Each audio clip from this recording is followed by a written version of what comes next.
In the previous video of this lecture, I talked about several logical properties that individual sentences can have.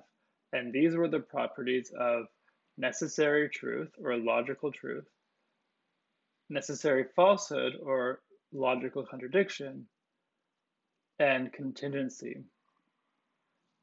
Now, in addition to logical properties that individual statements can have, there's also logical properties that groups of statements can have.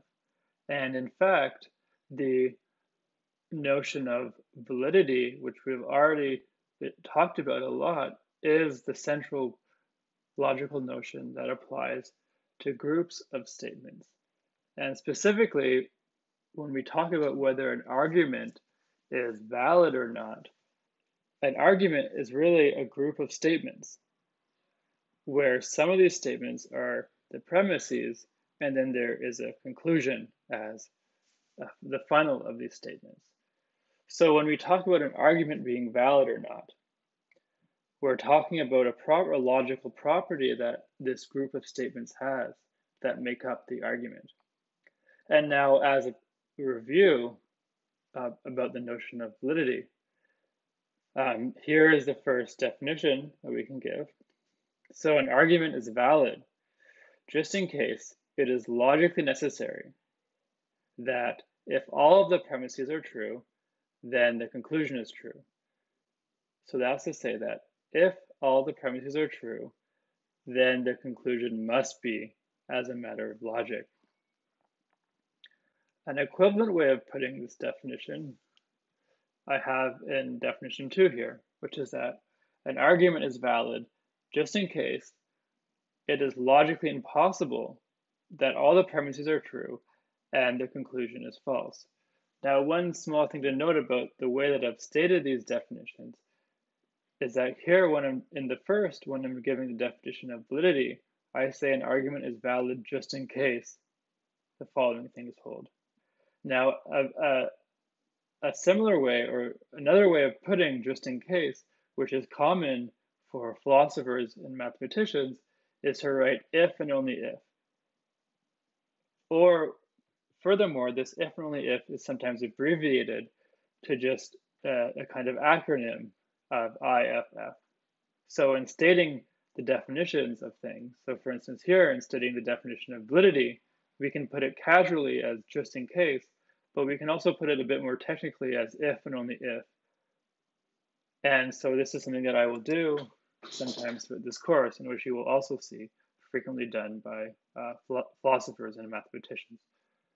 So that's just a small brief note about the way in which certain definitions are stated that I want you to understand.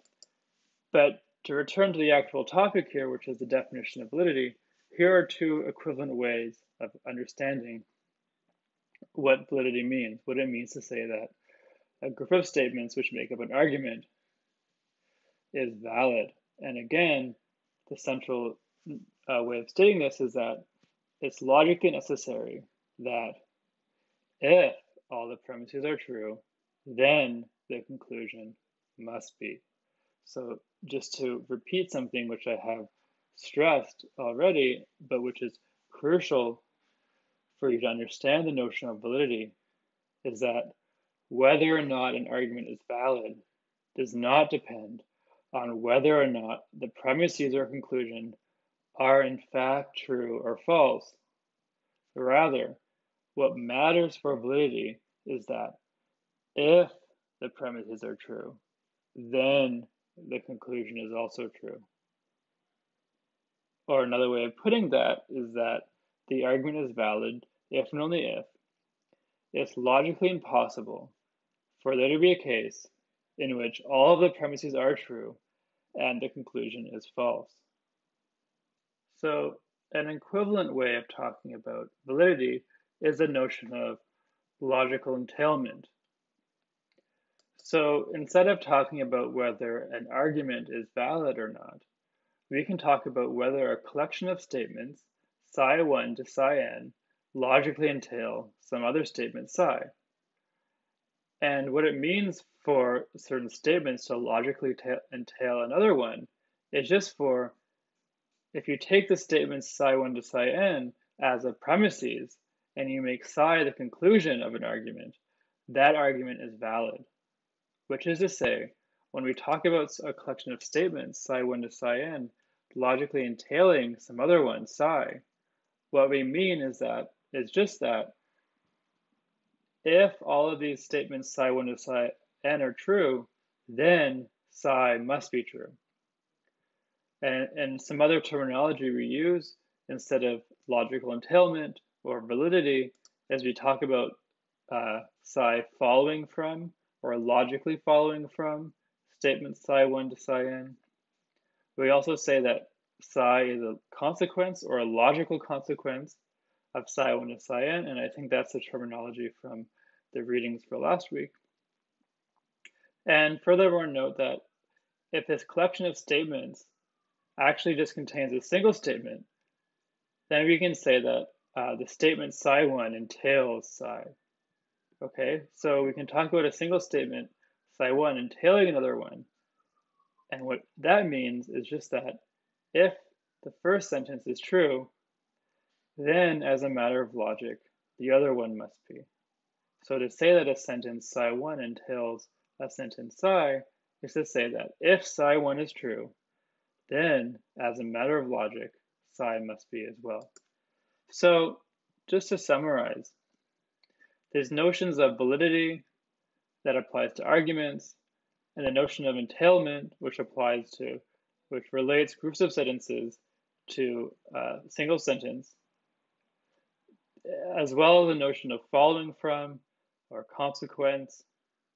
Okay, these are all variations on a theme. These are all getting at this single idea, which is that you have this group of statements, and you can think of them as premises of an argument, and that group of statements entails some other statement, just in case if the first group is true, then the final one has to be true.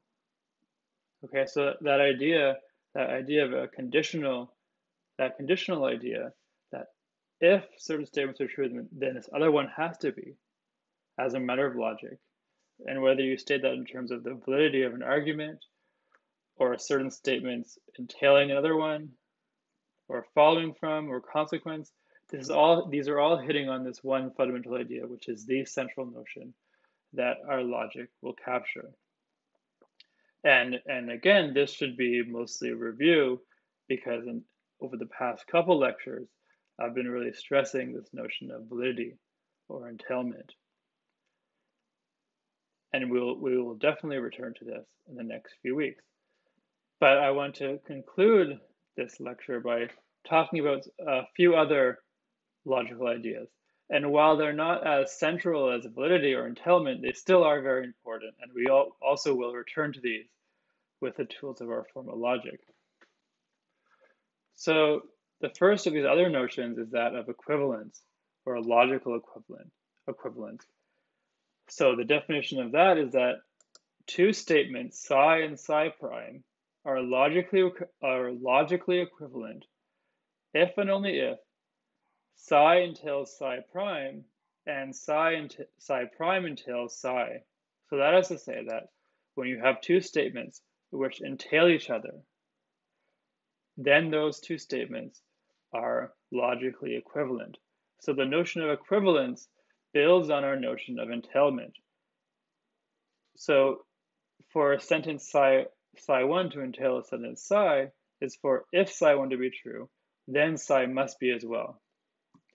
But if that entailment goes both ways between the two sentences, if each sentence entails the other sentence, then we say that the two sentences are logically equivalent.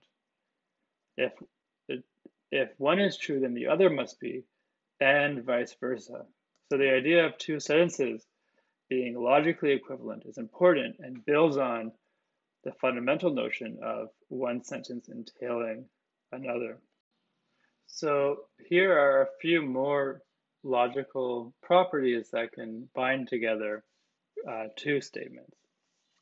So first is the notion of joint possibility. Some other terminology for that same idea is joint satisfiability or also joint consistency. So we say that two statements, psi and psi prime, are jointly possible, just in case there is some possible case where they're both true. So to rephrase, two statements are jointly possible, just in case it's possible for both of them to be true together. So in order to determine whether two statements are jointly possible, you have to be able to think of some logically possible case where they're true together. On the flip side, two statements are jointly impossible or inconsistent just in case there's no possible case where they're both true. So if there's no logically possible situation in which two statements are true together, then we say that those two statements are inconsistent or jointly impossible. Now finally, as a stronger notion of joint impossibility, we have the idea of two statements being contradictories. So two statements, psi and psi prime, are contradictory just in case, in every possible case, in every logically possible scenario, those two statements do not share a truth value. So for joint impossibility or inconsistency, for the two statements, there can't be any case in which they're both true. But that means that it's possible for there to be inconsistent statements which are both false in some cases. However, what it means to say that two statements are contradictory is to say that in every possible case, they do not share a truth value.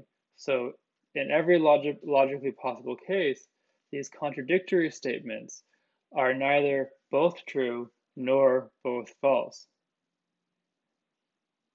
They never have the same truth value. If one is true, then the other one must be false.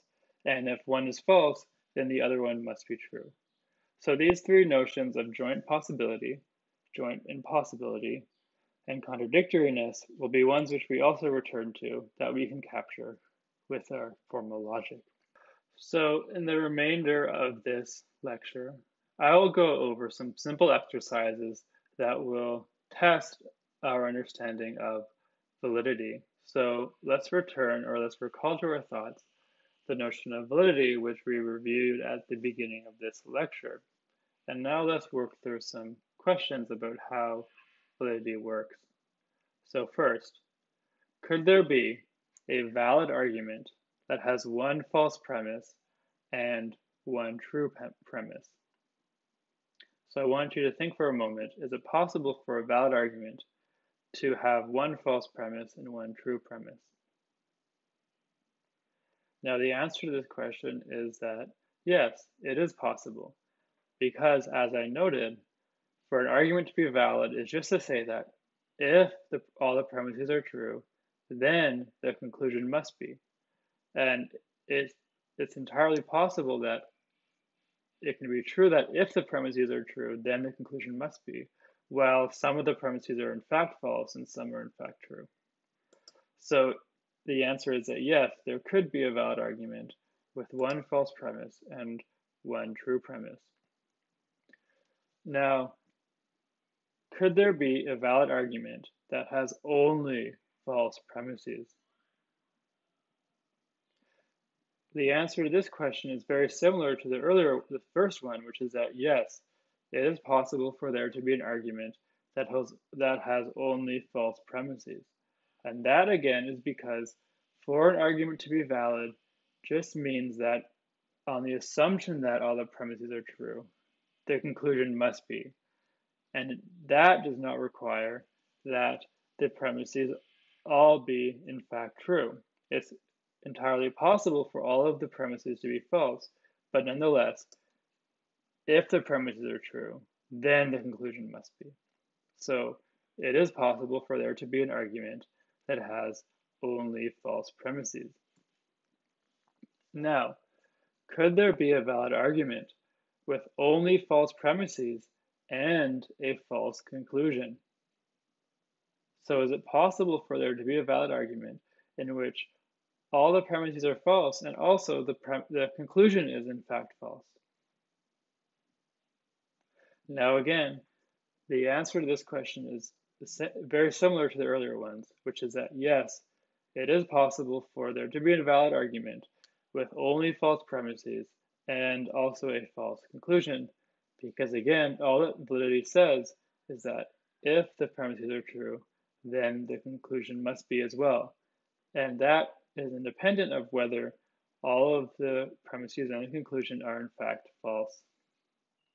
Now, our next question is, could there be an invalid argument that can be made valid by the addition of a new premise?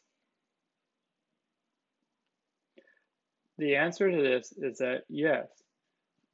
If the premises as they are do not guarantee the truth of the conclusion, then it's possible to add a new premise which does work in connection with the earlier premises to guarantee the conclusion.